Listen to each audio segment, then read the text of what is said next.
नमस्कार किसान भाइयों। जैसे कि आप सभी को पता ही है कि अब वर्तमान में जो शीतलहर चल रही है, इससे कछु जो संवेदनशील फसलें हैं उन्हें बहुत ज़्यादा नुकसान हो सकता है और किसानों के लिए आर्थिक नुकसान को सामना करना पड़ता है। तो पाला और या हम तुषार भी बोलते हैं, जो लगवे से किसानों को बहुत ज़्यादा नुकसान हो जाए। इनको जो मेन जो कारण है लगवे को, सबसे पहले का होता है कि जो वायु में नमी है, नमी को मेन रोल अदा करा था।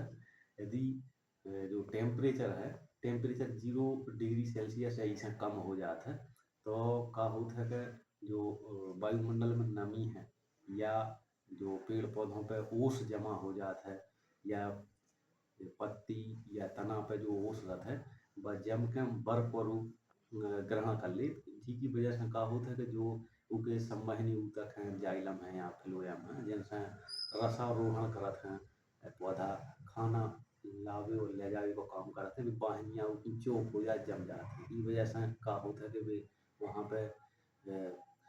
पे खाना के आवागमन के बंद हो गई से पौधा अपनो मर जाता है। और इनके जो लक्षण हैं कि पौधा अपन हो पूरा एकदम ऐसा लग है जैसे झुलस गया होगा। फूल पे यदि अपनी फसल है तो फूल झड़बो, इनमें एक आम बात हो जाए, या फल होगा तो फल भी झड़त हैं, फलियों वाली फसल है तो फलियाँ भी झड़ जात हैं। और इसके अलावा पौधा मर जाता है, जिससे किसान भैया हो हानि को सामना करना पड़ता है।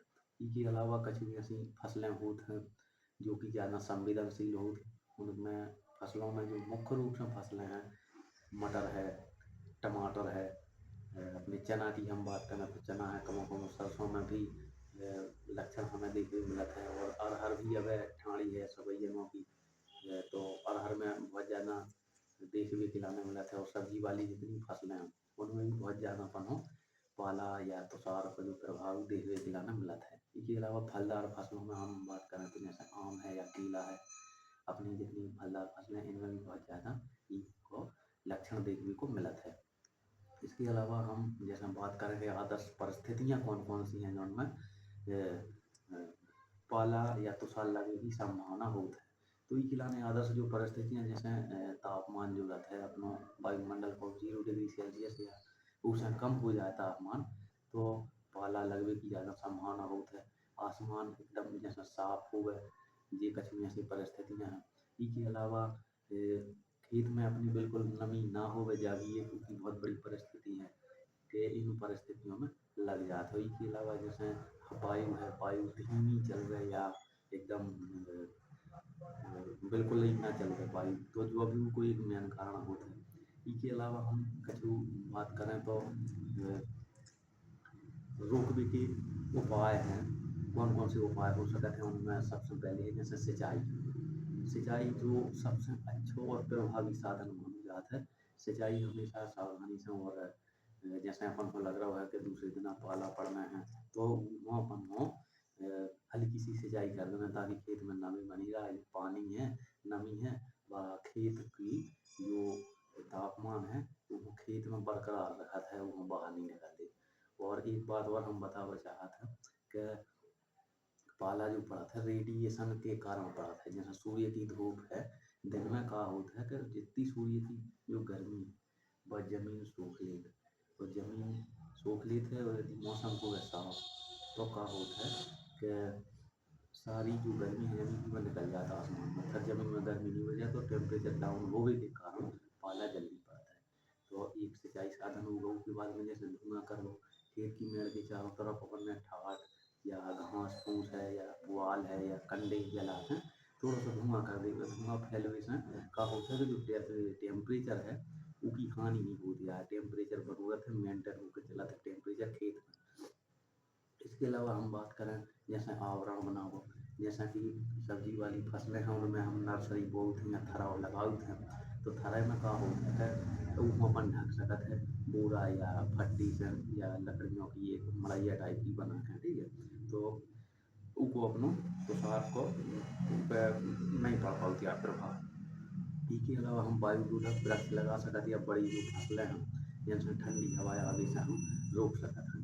इसके अलावा हम कछु और साधन हो सकते हैं, जैसे केमिकलों की हम बात करें तो सबसे पहले एक थायो यूरिया आउट है 500 ppm को हम में छिड़काव कर सकते हैं। तो 500 ppm को जो हम घोल बनाने हैं तो 1 लीटर में आधे ग्राम थायो यूरिया हम मिलाने हैं, तो जो 500 ppm को घोल बन जाता है। इस हिसाब से अपन हम थायो यूरिया को छिड़काव करने। इसके अलावा हम सल्फ्यूरिक अम्ल जो हो गंधक को तेजाब भी बोलत है, इको 0.1% को घोल बनावे 0.1% को घोल बनावे 1 लीटर में हम 1 ml गंधक को अम्ल मिलाकर कर सकते हैं छिड़काव। पोटेशियम नाइट्रेट जो कि एक तीसरा केमिकल है, पोटेशियम नाइट्रेट 1% को हम घोल बना सकते हैं। तो 1% के घोल बनावे के लाना 1 लीटर में 10 ग्राम हमें पोटेशियम नाइट्रेट मिलाना है। ऐसा ही एक और होता है पोटेशियम क्लोराइड। पोटेशियम क्लोराइड को भी हम 1% को घोल इस्तेमाल कर सकते हैं। डाईमिथाइल सल्फाइड है, इको आधे प्रतिशत को घोल बना के छिड़काव कर सकते हैं। आधे प्रतिशत को घोल बनावे के लाने 1 लीटर पानी में 5 ml डाईमिथाइल सल्फाइड हम मिलाकर छिड़क सकते हैं। इसके बाद में ग्लिसरॉल आउट है। ग्लिसरॉल का अर्थ है जो पौधा की गर्मी है वह सुरक्षित बना के रखते हैं, तो वहाँ भी स्प्रे हम 0.2% से 0.5% को घोल बनाकर कर सकते हैं। तो 1 लीटर में 2 से 5 ml हम ग्लिसरॉल मिलाकर छिड़काव खेत में कर सकते हैं। माइक्रो न्यूट्रिएंट को मिश्रण को भी हम छिड़काव कर सकते हैं, जिसमें हम जिंक बोरान और जो लोहा है उनको 0.2% से 0.3% को घोल बनाकर छिड़काव कर सकते हैं, जिसमें हम 1 लीटर पानी में 2 से 3 ग्राम माइक्रो न्यूट्रिएंट को मिश्रण घोल कर छिड़काव कर देती। इसमें क्या होता है कि प्रतिरोधक क्षमता बढ़ जाता है पाला के प्रति। इसके अलावा एक घुलनशील सल्फर होता है, उसको हम 0.2% को घोल बना के छिड़काव कर सकते हैं। इसमें क्या होता है कि 1 लीटर पानी में 2 ग्राम घुलनशील सल्फर हम घोल के किसान भैया हैं अपनी फसल पर संवेदनशीलता की दृष्टि में कर सकते हैं। कछुई की सावधानियां होती हैं, सावधानियों में जैसे शाम के समय में 3 से 5 बजे छिड़काव करो तो बहुत ज़्यादा अच्छा रहता है। इसके बाद में पाला की जब संभावना हो तब ये छिड़काव करें, और ज़्यादा मात्रा में हमें छिड़काव नहीं करने का है कि फसल में जला भी सके, दूसरी पत्तियाँ भी जला सके। तेज धूप या हवा चल रही हो गए तो अभी छिड़काव नहीं करने अपन हो। रसायन मिलाने से पहले लेबल पढ़ने लें अपन। इसके बाद में जो अधिक प्रचलित है थायो यूरिया सबसे ज़्यादा प्रचलित है। तो थायो यूरिया के साथ में हम हल्की सिंचाई करते हैं या धुआं सिंचाई और जो रसायन है इन तीनों को मिलो जुलो हम रूप अगर उपयोग कर रहे हैं तो वो भी और अधिक सुरक्षित हो जाता है, समझे। तो इसके अलावा खेत में हम और भी कछु कर सकते हैं, कछु अपना सकते हैं अच्छी अच्छी चीज़ें जो है तो सारे अब पाला नहीं लग सका। जैसे खेत में हम नमी बनाए रखें, ठीक है। इसके अलावा फसल को ऐसी फसल को चयन करें जो पाला सहनशील किस्में हो, ठीक है। जैसे कोनो फसल अपन लगा रहे तो पाला से संवेदनशील किस्में ऐसी लगावे तो पाला को प्रभाव पे ना पड़। जल्दी बोनी करवे से भी को प्रभाव ज़्यादा पड़ा किसान भैया हमारा। इसके अलावा किसानों के लाने कछु आवश्यक सलाह है, जैसे मौसम पूर्वानुमान जो करत है कृषि विज्ञान केंद्र हैं या कृषि विभाग हैं लगातार संपर्क में बनो रहो चाहिए। रात के समय में खेत को निरीक्षण करो। इसके अलावा निचले जो क्षेत्र हैं उनमें कछु सावधानियाँ बरतने आवश्यक। इसके अलावा कछु देसी उपाय हैं जिनमें अपन गो आधारित खेती यदि कोनो कर रहा है तो उनमें क्या होता है, जैसे छाछ अपन ने 1 लीटर लेकर 10 लीटर पानी में मिलाकर फसल पर छिड़काव कर दे रहे हैं तो इससे पाला या तुषार से अपना बचाव हो सकता है। इसके अलावा जैसे गौमूत्र को हम इस्तेमाल करना चाहें तो 1 लीटर गौमूत्र हो 10 लीटर पानी में मिलाकर यदि फसल पर छिड़काव कर दे हैं तो पाला या तुषार ना लगे।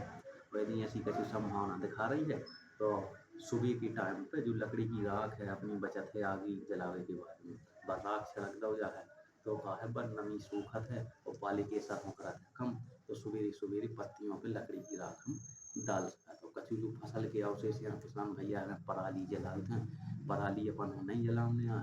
पराली ना जलावे को सबसे अच्छा फायदा अपन में जो होता है कि खेत में जब जब पराली मिलत है तो खेत की नमी हो बना के रखा, तो दूसरों का है कि खेत में जो गर्मी है गर्मी हो भी बना के रखा थे मेंटेन करके चलत। इसे किसान भैया हरों को पाला या तुषार से हानि को सामना नहीं करना पड़ा, तो वो आर्थिक लाभ अवश्य मिला।